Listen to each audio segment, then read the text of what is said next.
안녕하세요. 저는 경기도에서 소아과 의사로 일하고 있는 35살의 여성입니다. 지극히 평범하게만 살던 제가 얼마 전 끔찍한 일을 겪어서 이렇게 사연을 보내게 되었어요. 모든 일을 겪고 난 지금 다시 생각해봐도 어떻게 사람이 그럴 수 있나 싶기도 하고, 한편으로는 빨리 그 사람들의 실체를 알게 돼서 다행이다 싶기도 합니다. 그동안 아무에게도 말하지 못했지만 그래도 2번 다시는 이런 일이 생기면 안 될 것 같아서 익명의 힘을 빌려 용기를 내 사연을 보냅니다. 저는 어린 시절부터 아이들을 정말 좋아했어요. 한때는 어린이집이나 유치원 선생님을 꿈꿨을 때도 있었지만 이보다 아이들에게 더 도움되고 의미 있는 일을 해보고 싶었습니다. 그래서 소아과 의사라는 꿈을 가지고 의대에 진학했고 열심히 노력해서 전문의 자격증도 따고 소아과도 개원할 수 있었어요. 사실 소아과를 개원할 때는 비용이 적지 않게 들어서 약간 부모님의 도움도 받긴 했습니다. 저희 아빠는 지금 자동차 부품 회사를 운영하고 계시는데 자세히는 모르지만 직원 수가 50명 정도 되고 연 매출이 100억 정도 되는 회사이거든요. 회사를 잘 운영하시는 부모님 덕에 저는 제가 하고 싶은 일을 다 하며 별 어려움이나 걱정 없이 편하게 살았습니다. 이랬던 제가 나이를 한 살 한 살 먹으면서 걱정이 생기게 되었는데 그것은 바로 저의 결혼 문제였습니다. 아이를 엄청나게 좋아했기에 결혼을 빨리 해서 저와 닮은 아이를 갖고 싶었으나 저는 어릴 때부터 공부만 해왔고 이성에 대해서는 큰 관심이 없었습니다. 그래서 남들은 다 하는 연애도 제대로 해본 적이 없었어요. 연애해야 결혼도 하고 아이도 갖고 할 텐데 연애도 해본 적이 없는 제가 무슨 수로 아이를 낳을 수 있겠습니까? 30살을 넘기면서 이대로는 안 되겠다 싶어 주변에서 결혼할 남자를 찾기 위해 백방으로 노력했어요. 그런데 연애와 공부는 다르더라고요. 공부는 제가 열심히 노력하면 얼마든지 되는 것이었는데 연애는 노력한다고 해서 되는 것이 아니었습니다. 남들은 어린 나이에 소아과 의사가 되어 개원한다고 부러워했지만 저는 정말 답답하고 결혼을 못하는 이 현실이 속상했어요. 그래서 결혼 정보 업체를 통해 제 짝을 찾아볼까도 했지만 조건만 보고 억지로 맺어진 인연은 싫었습니다. 그러던 어느 날이었어요. 소아과에 비타민과 같은 유아 영양제를 납품하는 제약회사가 있었는데 우리 병원을 담당하던 영업 직원이 새로 들어왔다고 인사를 왔습니다. 그런데 이 영업 직원이 저의 고등학교 동창 이도훈이었어요. 도훈이는 저를 한눈에 알아보고 너무 반가워하며 자신의 명함을 주었고 저도 반가운 마음에 제 명함을 건넸습니다. 도훈이는 학교 다닐 때부터 공부를 잘하더니 의사가 됐느냐고 하며 별일 없으면 오늘 저녁 퇴근 후 같이 밥이나 먹자고 했어요.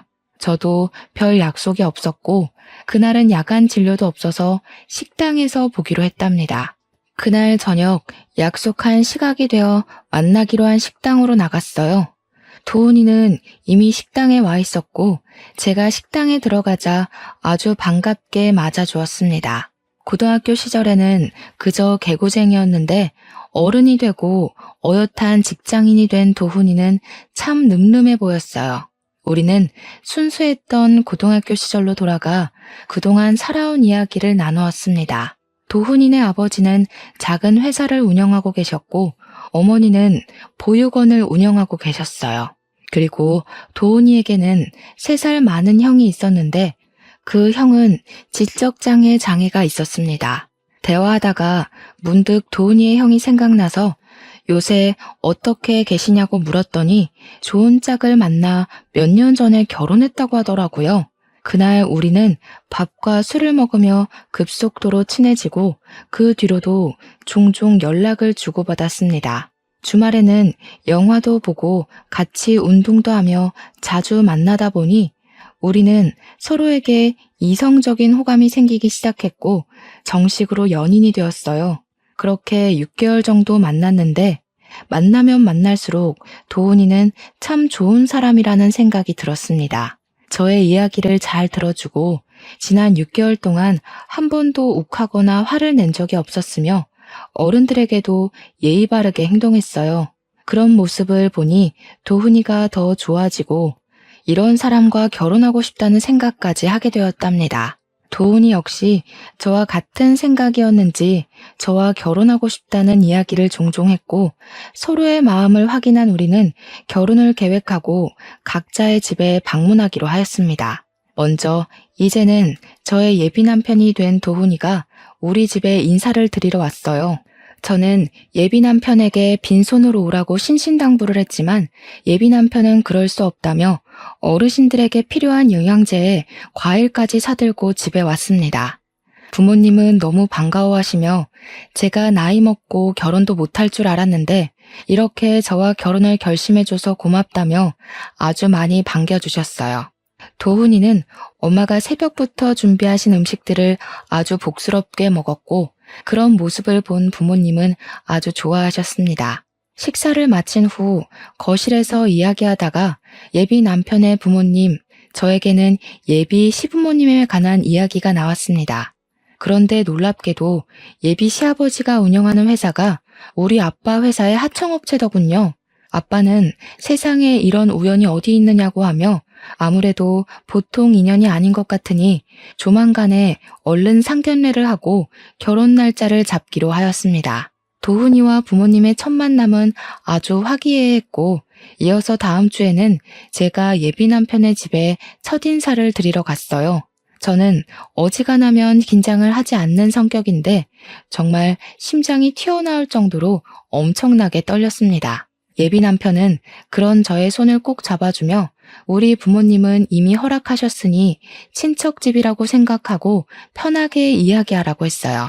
집에 들어가니 예비 시어머니는 저를 너무 반갑게 맞이해 주시며 소아과 의사이니 공부는 당연히 잘했을 텐데 얼굴도 참하게 이쁘다며 반겨주셨습니다.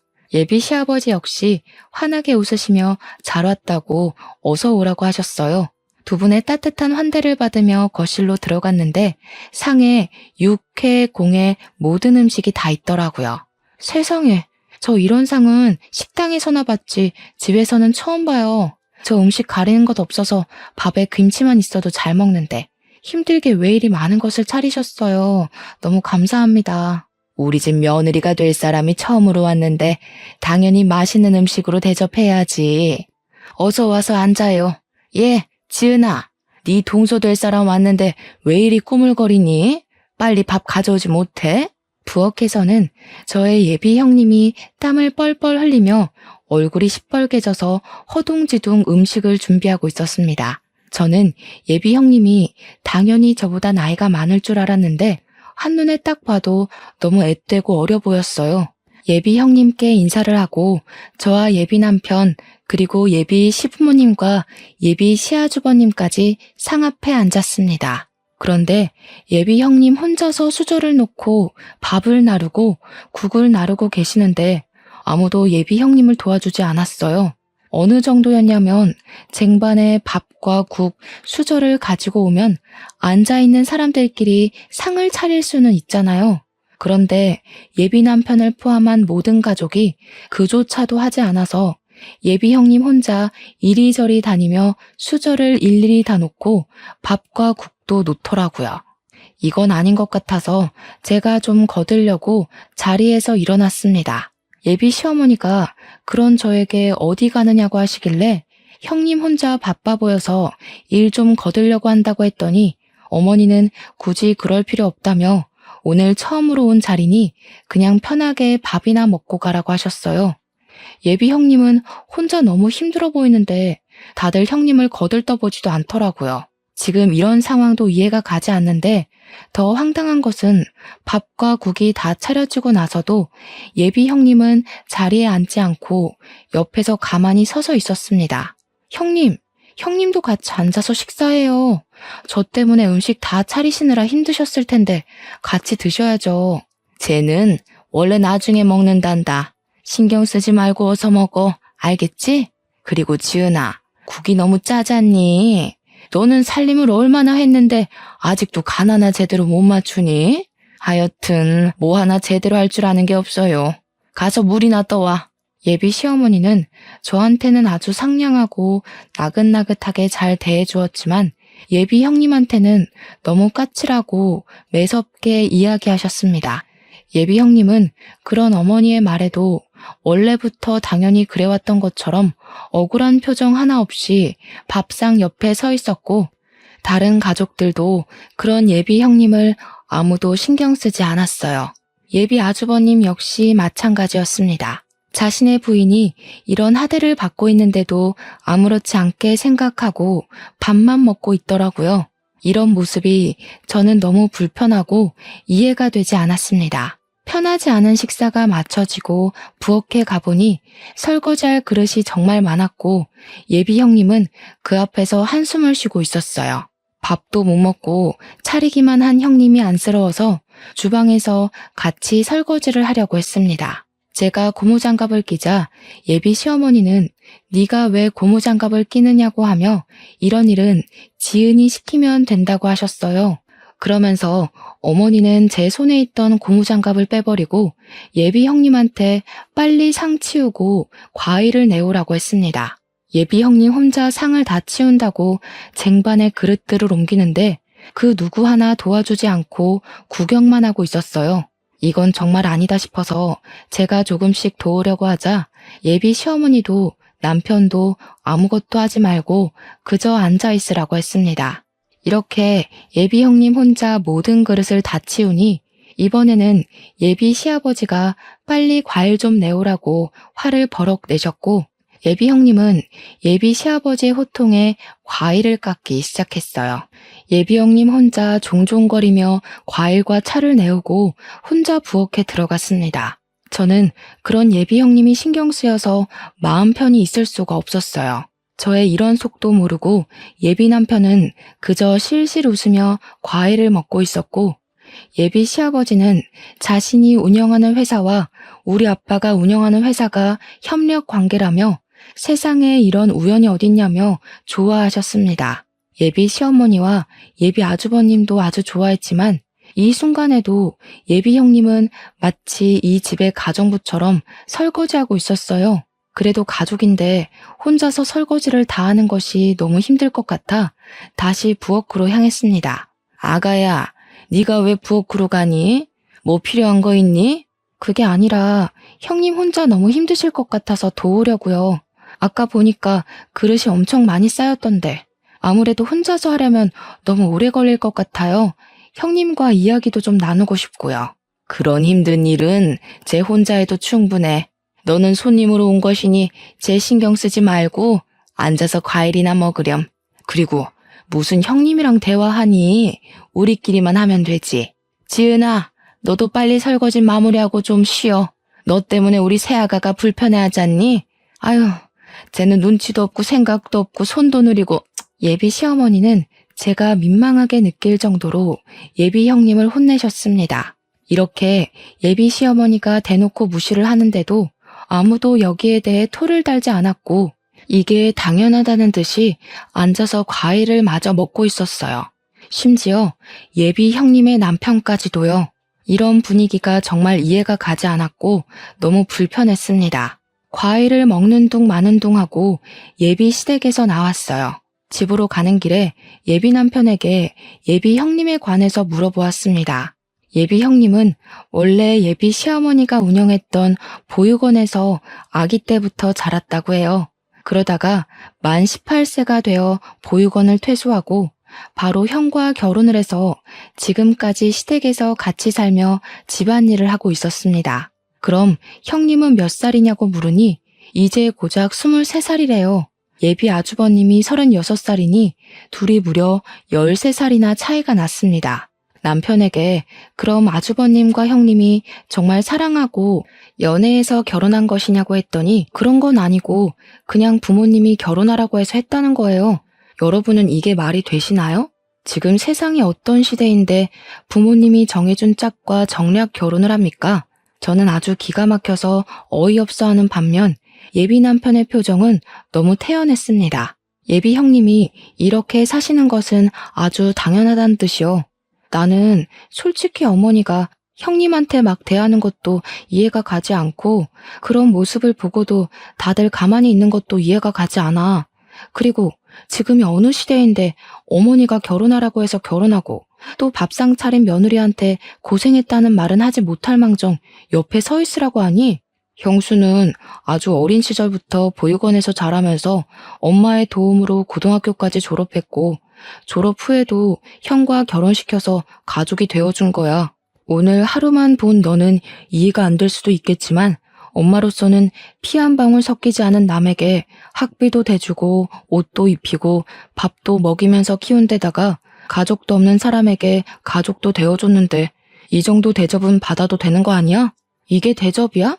글쎄, 내가 보기에는 형님 그냥 그 집의 가정부이고 하녀 같아 보였어. 차라리 진짜 가정부라면 월급이라도 받지. 형님은 뭐 돈이라도 받니? 난 이 모든 상황이 이해가 가지 않네. 그리고 어머니가 그렇게 한다고 해도 너라도 그렇게 하지 못하게 말렸어야지. 어떻게 그냥 그거를 보고만 있어? 뭘 그렇게 따지고 들어. 어차피 너는 평일에는 매일 병원에서 출근해서 집안이 어떻게 돌아가는지 알지도 못할 텐데. 그냥 형과 형수는 형수의 인생을 살고 나랑 너는 우리끼리의 인생을 살면 되는 거 아니야? 그냥 그러려니 하면 되지. 뭘 그렇게 하나하나 다 따져대냐? 따지는 게 아니라 사람이라면 당연히 이상하다고 생각하는 거 아니야?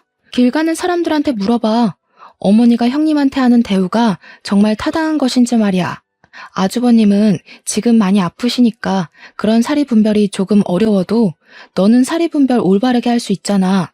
이게 지금 옳은 일인 것 같니? 너라도 말리고 형님 편이 되어드려야지. 제가 처음으로 큰 소리를 내자 예비 남편은 마지못해 알겠다고 했습니다.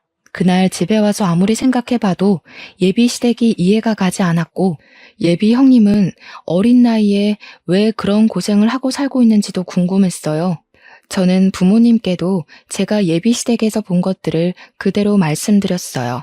아무리 며느리라고 해도 그렇지 세상에 그런 대우를 하는 사람들이 어딨냐며 도울 방법을 찾아보라고 했습니다. 다음 날 예비 남편과 퇴근 후 만나기는 했지만 이전과는 다르게 뭔가 묘하게 어색하고 불편했어요. 원래는 우리가 만나면 한시도 쉬지 않고 대화를 나눴는데 이날은 대화가 자꾸 끊기고 시간이 잘 가지 않았습니다. 화요일, 수요일에도 원래는 퇴근하면 잠깐이라도 만났지만 예비 남편은 피곤하고 야근을 한다고 이유로 저를 만나지 않았어요. 뭔가 피하는 것 같다는 생각이 들었습니다. 그리고 목요일이 되었어요. 우리 병원은 매주 목요일에 휴진해서 그날 개인적인 업무를 많이 보곤 했습니다. 이날은 엄마의 심부름으로 마트에 갔는데 예비 형님이 마트에 있었어요. 저는 너무 반가워서 예비 형님한테 인사를 했습니다. 얼마 전 집에서 처음 봤을 때보다 더 어리고 풋풋해 보였어요. 저는 저번에 인사드리러 간 날 대화도 제대로 못 나눴는데 잠깐 커피 한잔 할 수 있냐고 물었습니다. 예비 형님은 어머니가 친구 집에 놀러 가셔서 괜찮을 것 같다고 했어요. 우리는 근처 카페에서 음료를 주문하고 어색하게 앉아 있었습니다. 저는 예비 형님에게 아주버님과 어떻게 결혼을 했는지 물어보았어요. 예비 형님은 저번에 예비 남편이 말한 대로 보육원에서 자라 어머니를 진짜 엄마로 생각하고 따랐다고 합니다. 그러다 만 18세가 되어 보육원에서 나가야 했는데 어머니가 자기 아들과 결혼하라고 해서 결혼했다고 해요. 저는 아무리 그래도 두 분이 13살이나 차이가 나는데 아주버님이 남자로 보이고 결혼할 마음이 생겼냐고 물었어요. 예비 형님은 사실 그때 보육원에서 나가면서 돈도 없었고 나가서 할 줄 아는 것도 없어서 그 당시에 먹고 살려면 결혼하는 수밖에 없었다고 합니다. 저는 두 분이 사랑도 없이 결혼했는데 후회되지 않냐고 물었어요. 예비 형님은 사실 다른 보육원 친구들은 돈 없이 사회에 나가 고생하고 위험한 길로 빠지고 교도소에 들락날락하는 친구도 많은데 자신은 그래도 꽤 좋은 집에서 삼시세끼 먹고 살 수 있으니 이 정도면 그래도 꽤 괜찮은 것 같아서 후회되지 않는다고 했습니다. 어린 나이에 자신의 꿈도 제대로 펼치지 못하고 집에서 보니 가정부처럼 생활하는데 이게 도대체 뭐가 괜찮다는 것인지 이해가 되지 않았어요. 예비 형님은 무엇이 잘못된 것인지도 모르고 그냥 체념한 듯한 표정으로 무덤덤하게 자기는 그저 좋다고 이야기하는데 너무 마음이 아팠습니다. 게다가 23살로 얼굴은 어려 보이지만 손은 주부 습진에 걸렸는지 갈라지고 하얗게 일어났고 손과 팔목 군데군데 상처도 있었어요. 그렇게 예비 형님이 그동안의 이야기를 한창 하셨는데 예비 시어머니한테 전화가 왔습니다. 전화 내용은 못 들었지만 예비 형님이 자꾸 죄송하다고 하는 것 보니 빨리 들어오지 않는다고 혼내는 것 같았어요. 이대로 들어가면 예비 형님이 크게 혼날 것 같아서 일부러 예비 시댁으로 같이 들어갔습니다. 예비 시어머니는 당연히 예비 형님 혼자서 들어올 줄 알았는데 저와 같이 들어오자 깜짝 놀라셨어요. 저는 오늘 진료가 없는 날인데 마트 장 보러 갔다가 우연히 만났다고 했습니다. 예비 시어머니는 저에게 얼른 들어오라고 하며 예비 형님에게 마실 거리 좀 내오고 가서 화장실에서 이불 빨래를 하라고 했어요. 제가 집 앞에 세탁소가 있던데 집에서 이불 빨래를 하느냐고 물으니 집에 지은이가 있는데 왜 돈을 들이냐고 했습니다. 예비 시어머니는 예비 형님을 가족이 아닌 그저 가정부로만 보았어요. 저는 이 집에서 예비 형님을 빨리 구해내야겠다고 생각했고 예비 시어머니가 운영하는 보육원의 다른 아이들은 과연 잘 지내고 있을지 궁금했습니다. 직접 제 두 눈으로 아이들을 확인해보고 싶어서 예비 시어머니에게 보육원에 가서 의료봉사를 하겠다고 제안했어요. 의료봉사? 해주면 좋긴 한데 너도 바쁠 텐데 굳이 할 필요 있겠어? 아이들도 50명이나 돼서 혼자서는 힘들 텐데. 50명이면 우리 학교 후배들과 함께 의료봉사 나가면 돼요. 의료봉사하면 다양한 환자들을 접할 수 있어서 의사 후배들한테 도움이 되는 부분이 있거든요. 저도 예전부터 의료봉사 꼭 해보고 싶기도 했고요. 어차피 아이들 건강 상태도 검사해야 할 테니 제가 가서 할게요. 이번 주 일요일에 별일 없는데 보육원에 가도 되죠? 일요일? 그래, 일단 알겠다. 보육원에 말은 해놓으마. 아, 그리고 어머니, 예비 형님이 보육원 출신이라고 들었어요. 그날 예비 형님과 같이 가고 싶은데 그래도 되죠? 지은이는 왜? 지은이는 집에서 일하는 아이다. 굳이 거기까지 같이 갈 필요가 있겠니? 같이 있어봤자 별 도움도 되지 않을 텐데. 아이들은 낯선 사람에 대한 경계가 상당하거든요. 그래서 저 혼자서 진료 보는 것보다는 같이 지냈던 사람이 함께 있으면 더 도움되고 좋을 것 같아요. 그날 예비 형님도 같이 갈 수 있게 허락해주세요. 예비 시어머니는 예비 형님도 같이 가게 해달라는 말에 매우 당황한 듯 보였지만 제가 거의 조르다시피 하여 허락을 받아냈습니다. 저는 일요일에 예비 시댁에 와서 식구들을 다 태우고 보육원에 가기로 했어요. 다 함께 봉사를 가기로 한 일요일이 되었습니다. 평소에 친하게 지내던 학교 후배들은 바로 보육원으로 출발했고 저는 예비 시댁으로 가서 예비 시어머니와 예비 남편 그리고 예비 형님과 다 같이 보육원으로 향했어요. 예비 남편과 저는 여전히 뭔가 어색했습니다. 보육원에 의사 후배들이 먼저 도착해 있었고 아이들은 운동장에 있었는데 20명 정도밖에 없어 보였어요. 저는 예비 시어머니에게 50명 정도 되는 아이들이 있다고 했는데 왜 이거밖에 없냐고 물었더니 지금 30명 정도는 날이 좋아 소풍을 갔다고 했습니다. 저와 의사 후배들은 바로 조를 짜고 20명의 아이를 분담해서 진료를 시작했어요. 예비 형님은 제 옆에서 아이들의 긴장을 풀어주는 역할을 했고 예비 시어머니와 예비 남편은 보육원 내의 사무실에 들어갔습니다. 진료를 시작했는데 제가 그동안 소아과에서 본 아이들과는 달리 표정이 모두 다 어두웠어요. 원래 아이들은 어른들과는 달라서 아프고 열이 나도 떠들고 장난치는데 보육원에 있는 모든 아이가 눈치 보는 것 같고 뭔가 겁에 질린 표정들이었습니다. 예비 형님이 일부러 아이들에게 말을 걸었지만 다들 저와 후배들을 경계하고 있는 것 같았어요. 묻는 말에 대답도 하지 않고 웃긴 하는데 억지 웃음이었습니다. 아이들의 표정도 상태도 이상했고 제가 분명히 오늘 의료봉사를 한다고 했는데 그 날짜에 맞춰서 절반이나 되는 아이들이 소풍을 갔다는 것도 이상했어요. 다행히 운동장에 있던 아이들은 크게 아픈 곳은 없어 보였습니다. 진료를 마치고 보육원을 둘러보다가 보육원 후문 쪽에 창고 같은 건물이 하나 있었어요. 그곳은 뭐 하는 곳인지 궁금해서 들어가려고 하니 문이 잠겨 있더라고요. 저는 다시 돌아오려다가 무슨 소리가 들리는 것 같아 그 앞에 귀를 대고 서 있으니 보육원 직원이 놀라서 쫓아왔습니다. 여기는 그냥 창고로 쓰이는 곳이고 직원들 외에는 들어갈 수 없으니 얼른 저쪽으로 가라고 했어요. 일단 가기는 갔는데 창고 안에서 분명히 사람 소리가 들렸는데 창고라고 하니 뭔가 수상했습니다. 미심쩍은 부분이 너무 많았고 아이들도 겉보기에는 괜찮아 보였지만 심리적으로는 매우 불안해 보였어요. 그래서 이 보육원에 대해 조금 더 알아봐야겠다는 생각이 들었습니다. 일단 그날은 진료를 마치고 예비 시어머니 몰래 예비 형님의 전화번호를 받아냈어요. 그리고 아무도 몰래 할 말이 있으니 시간 날 때 언제든 전화를 달라고 했습니다. 그날 예비 남편이 집까지 데려다 주는데 보육원에서 본 아이들의 표정이 너무 어둡고 나이에 맞지 않게 눈치를 많이 보는 느낌이었다고 이야기했어요.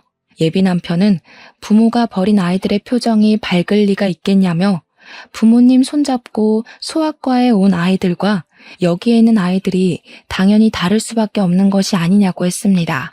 그러면서 보육원 아이들은 부모한테도 버려진 아이들인데 왜 이리 예민하게 구냐고 했어요. 나는 소아과 의사이고 아이들의 상태를 체크해야 하는 사람이야. 그러니까 당연히 아이들이 전체적으로 분위기가 이상할 때는 의문점을 가질 수도 있는 거지. 안 그래?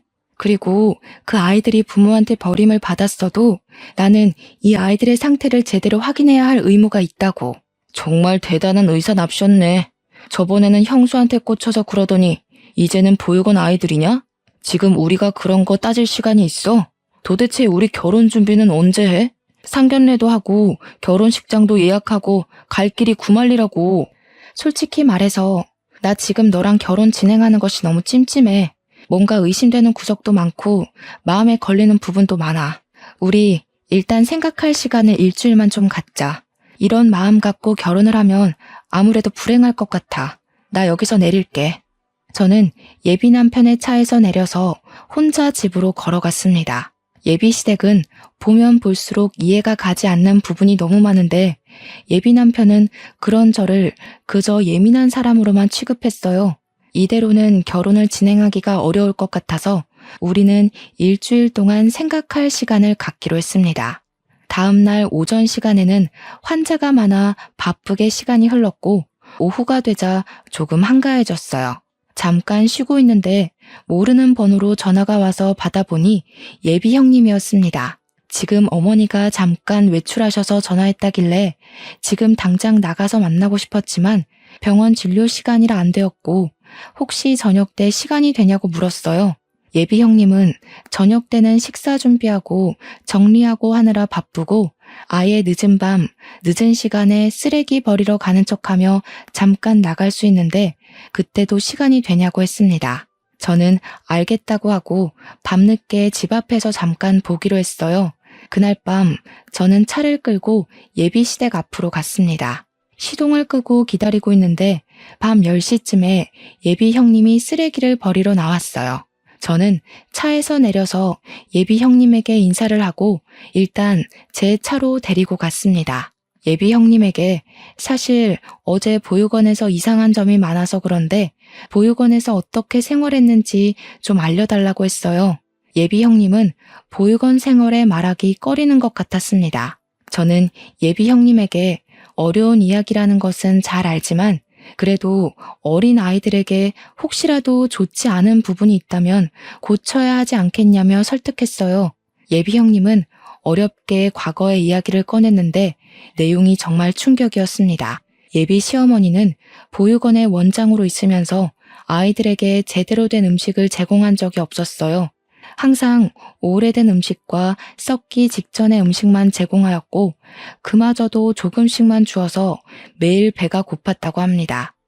그리고 자신이 기분이 좋지 않으면 아이들을 구박하고 학대하기도 했고 그러다가 아이들의 몸에 상처가 나도 치료하지도 않았어요.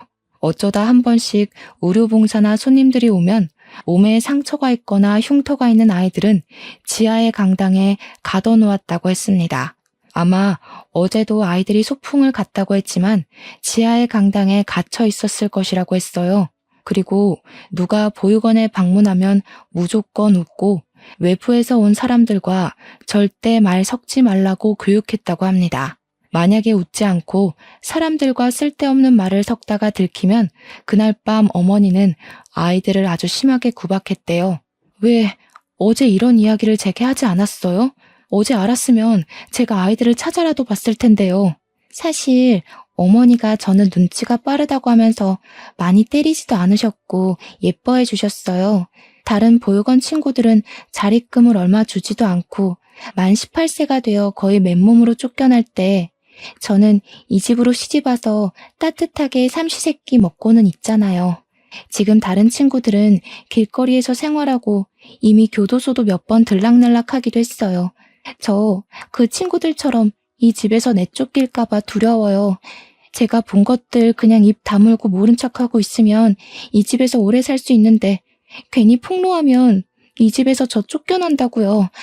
그러니 언니 제발 제가 이 집에서 쫓겨나지 않게 그냥 이 모든 사실 모른 척 해주세요. 저 여기서 쫓겨나면 아무 데도 갈 곳이 없어요. 부모님도 없는 저는 세상에 혼자 버려진다고요.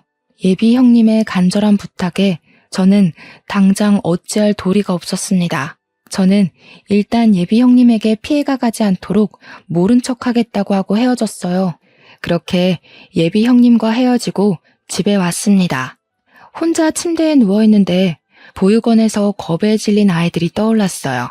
그리고 자신을 먹이고 입히고 키워줬다는 이유로 원치도 않은 결혼을 하고 그 집에서 자신의 꿈은 생각조차도 하지 못한 채 가정부처럼 사는 예비 형님을 그냥 둘 수는 없었습니다. 그냥 이대로 있으면 저 역시 범죄를 묵인하는 방관자에 지나지 않는다는 생각이 들었어요.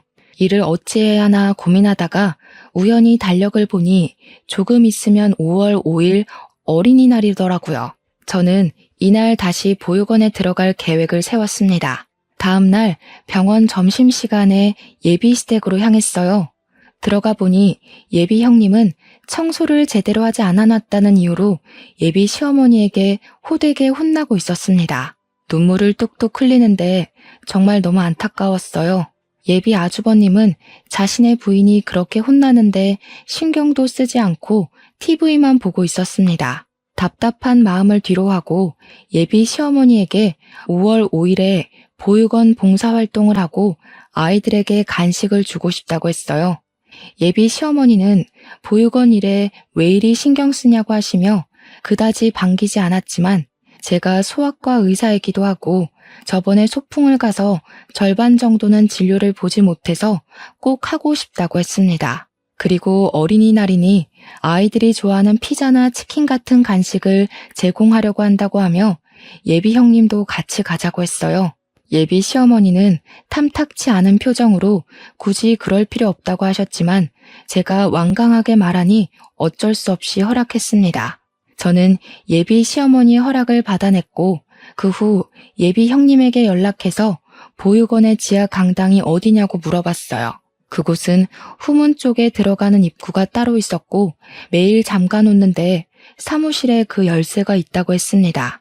순간 저번에 후문에 있던 창고 문을 열려고 하니 보육원 직원이 깜짝 놀라 했던 것이 떠올랐고 직감적으로 거기가 바로 지하 강당일 것 같다는 생각이 들었어요. 제가 알게 된 모든 사실을 부모님께 말씀드리니 부모님은 세상에 어떻게 아이들을 데리고 그런 짓을 할 수 있냐며 이거는 절대 용서하면 안 될 행동이라고 분노하셨습니다. 그런 집안과 제 결혼은 당연히 안 되는 것이고 이들이 법의 심판을 받도록 해야겠다고 하시며 제게 평소에 친분이 있던 변호사 한 분을 소개해 주셨어요. 저는 변호사님께 내가 알고 있는 사실들에 관해서 이야기했고, 변호사님은 최선을 다해 도와주겠다고 했습니다. 그리고 예비 형님은 자신의 의지와는 상관없이 보육원 원장인 어머니가 시켜서 지적 장애가 있는 아들과 결혼한 것인데 혹시 혼인 취소가 가능하냐고 물었어요. 어렵기는 하지만 그래도 상황을 보면 아주 힘들 것 같지는 않다며 한번 진행해 보자고 했습니다. 그리고 5월 5일 어린이날이 되었어요. 저는 의사 후배들과 변호사님을 의사 후배인 척 위장을 하고 함께 보육원으로 향했습니다. 그날도 아이들은 운동장에 모여 있었는데 30명 정도밖에 없었어요. 나중에 온 예비 시어머니에게 아이들이 왜 이것밖에 없냐고 했더니 저번에 소풍 가서 진료를 못 본 아이들만 있고 그날 소풍을 못 간 아이들이 오늘은 소풍을 갔다고 했습니다. 아이들은 여전히 표정이 밝지 않았고 우리를 상당히 경계했어요. 한 명씩 진료를 보다가 직원들이 바쁜 틈을 타서 저와 변호사는 빠져나왔습니다. 몰래 사무실로 들어가 열쇠 뭉치를 찾아 챙기고 후문 쪽에 창고로 갔어요. 열쇠가 하도 많아 시간이 오래 걸렸지만 예비 시어머니와 보육원 직원들이 아이들에게 간식을 주느라 바빠서 저와 변호사님을 신경 쓰지 못했습니다. 드디어 창고의 열쇠를 찾았고 들어가서 지하로 가보니 예비 형님의 말대로 강당이 있었고 그곳에는 정말 진료를 받아야 할 아이들이 있었어요. 아이들은 제대로 먹지도 못했는지 많이 힘들어 보였고 몸 곳곳이 상처투성이었습니다. 일단 변호사님은 증거를 남겨놔야 한다며 핸드폰으로 사진을 찍었고 저는 바로 경찰에 신고하고 아무렇지 않은 표정으로 다시 운동장으로 갔어요. 운동장에서는 예비 시어머니가 아이들에게 피자를 나눠주고 있었고 아이들은 서로 이야기도 하지 않고 허겁지겁 먹고 있었습니다. 예비 시어머니가 저를 찾았다며 어디에 다녀왔냐고 물으셔서 잠깐 화장실에 다녀왔다고 하며 대충 둘러댔어요. 잠시 후 저의 신고를 받고 출동한 경찰들이 보육원으로 들어왔습니다. 예비 시어머니가 무슨 일로 오셨냐고 물었고 경찰들은 여기 아동학대 신고가 들어왔다고 했어요. 예비 시어머니는 지금 아이들이 논란이 빨리 가라고 했지만 경찰들은 신고가 들어온 이상 확인을 해봐야 한다고 했습니다. 이쪽으로 오세요. 저기 창고에 지하 강당이 있는데 그곳에 아이들이 있습니다. 어머니, 언제까지 끔찍한 일들을 숨기려고만 하셨어요? 어떻게 따뜻한 손길이 많이 필요한 아이들에게 이런 짓을 하실 수가 있으세요? 예, 유나야. 지금 무슨 말을 하는 거니? 내가 뭘 어쨌다고? 그리고 지하 강당이 있다는 것은 어떻게 알았어? 설마 지은이가 다 이야기한 거니? 누가 이야기한 것이 뭐가 중요하겠어요. 어머니가 지금 아이들을 학대하고 보육원 출신인 형님의 인생을 망쳤다는 것이 중요하죠. 어떻게 아무리 부모님이 없다고 해도 그렇지 어머니 맘대로 자기 아들과 결혼시킬 생각을 하세요? 정말 끔찍합니다. 어머니가 그동안 저지른 모든 일들 다 처벌받게 될 거예요. 단단히 각오하세요. 예비 시어머니는 아동학대 혐의로 경찰에 바로 구속수사가 진행되었습니다. 저는 함께 경찰서를 갔다가 예비 형님과 함께 우리 집으로 갔어요. 이렇게 정신없고 제 평생 잊지 못할 어린이날이 지나갔습니다. 다음 날 병원에서 진료를 시작하려는데 밖에서 시끄러운 소리가 들려서 나가보니 예비 남편이 화가 잔뜩 나서 다 뒤집어 엎고 난리더라고요. 야, 김윤아, 너는 남의 집 이렇게 풍비박산을 내놓고 태연하게 일을 하고 있어? 어떻게 사람이 이렇게 잔인해? 잔인? 진짜 잔인한 사람들이 누군데 여기 와서 난리야? 너네 부모 그동안 지은 씨를 얼마나 못살게 굴었니? 부모 없는 고아라는 이유로 자기들 멋대로 결혼시키고 집에서 가정부처럼 일 시킨 사람들이 어디서 나한테 잔인하대. 너희들은 그냥 너희들이 저지른 일에 대한 벌을 받은 거야, 알겠어? 괜히 여기 와서 화풀이하지 말고 빨리 가. 이게 지금 보자 하니까 그니까 넌 지금 네가 잘했다는 거야? 당연하지. 힘없는 아이들 학대하고 괴롭히는 사람들은 당연히 벌 받아야 하는 거 아니야? 안 그래요, 어머니들? 이때 병원에는 아이들의 어머니들이 정말 많이 계셨습니다. 저와 예비 남편의 대화를 다 들은 어머니들이 웅성대기 시작했고 아이들을 학대한 사람들은 당연히 벌받아야 한다며 다들 제 말에 적극적으로 동의하셨어요. 예비 남편은 어머니들의 반응에 더는 말을 못 이어나가고 소리 지르며 정신 나간 사람처럼 발광했고 저는 예비 남편을 경찰에 신고했습니다. 결국 예비 남편은 경찰에 끌려나갔고 그게 그의 마지막 모습이었네요. 그 뒤 예비 형님, 아니 지은 씨는 우리 집에서 같이 생활했습니다. 우리 엄마가 해주신 음식을 먹고 저와 같은 방에서 살았는데 평생 혼자 살던 내게 친동생이 생긴 것 같아서 너무 좋았어요. 사실 옛날부터 자매끼리 같이 마시는 음식도 먹고 놀러 다니는 모습을 보면 너무 부러웠거든요. 저도 그런 동생이 생긴 것 같아서 같이 사는 게 즐겁답니다. 지은 씨는 우리 집에서 한 달 정도 쉬고 바로 혼인 취소 소송을 진행했어요. 전 예비 시어머니는 보육원에서 아동학대 혐의로 조사를 받느라 정신없고 지은 씨의 남편은 정신적으로 힘들어서 제대로 된 소송이 어려웠습니다. 그런데 도은 씨 아버지가 지은 씨 남편의 후견인 자격으로 혼인 취소를 안 시키려고 하는 거예요. 이를 어찌해야 하나 싶어 아빠에게 말씀드렸더니 걱정하지 말라며 방법이 하나 있다고 하셨어요. 현재 도은이 아버지의 회사가 우리 아빠 회사의 하청업체인데 그쪽 회사 매출의 80%가 우리 아빠 회사와의 거래로 생긴다고 합니다.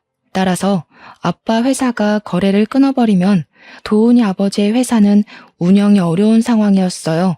이러한 점을 이야기하며 아빠는 도은이의 아버지에게 혼인 취소해주지 않으면 모든 거래를 끊어버리겠다고 했습니다. 결국 도은이 아버지는 어쩔 수 없이 첫째 아들의 혼인을 취소했고 지은 씨에게 위자료까지 주게 되었어요. 그 뒤로 지은 씨는 우리 집에서 생활하며 아빠 회사의 격리 직원으로 일하고 있습니다. 지은 씨는 이번 일을 겪으면서 자신도 누군가에게 도움이 되는 사람이 되고 싶다며 간호조무사 자격증을 따려고 공부도 열심히 하고 저와 함께 한 달에 한 번은 보육원 봉사활동을 다니고 있어요. 그리고 도은이의 어머니는 아동학대 혐의가 인정되어 징역 2년에 집행유예 4년을 선고받았답니다. 이번에 이 일을 겪으면서 너무 화가 나기도 하고 어린 아이들이 정말 안타까웠어요. 의지할 곳 하나 없는 어린아이들을 괴롭히고 이용하는 나쁜 사람들이 아직도 세상에 있다는 것이 정말 속상했습니다. 사실 저는 그동안 여기 사연을 듣기만 했지 쓰는 사람은 아니었지만 너무 답답한 마음이 들어서 이렇게 사연을 쓰게 되었어요. 제 글솜씨가 그다지 좋지 않아 저의 답답한 마음이 여러분께 제대로 전달되었는지는 모르겠습니다. 그때 일을 생각하며 쓰려니 뒤죽박죽이 되어버린 것 같지만 그래도 상황 설명은 어느 정도 되었으리라 생각되네요. 다시는 이런 일이 없으면 좋겠고 세상의 모든 아이가 다들 행복해지는 그날이 오기를 바라며 저의 사연은 여기서 마무리 지으려고 합니다. 끝까지 들어주신 모든 분께 진심으로 감사드립니다.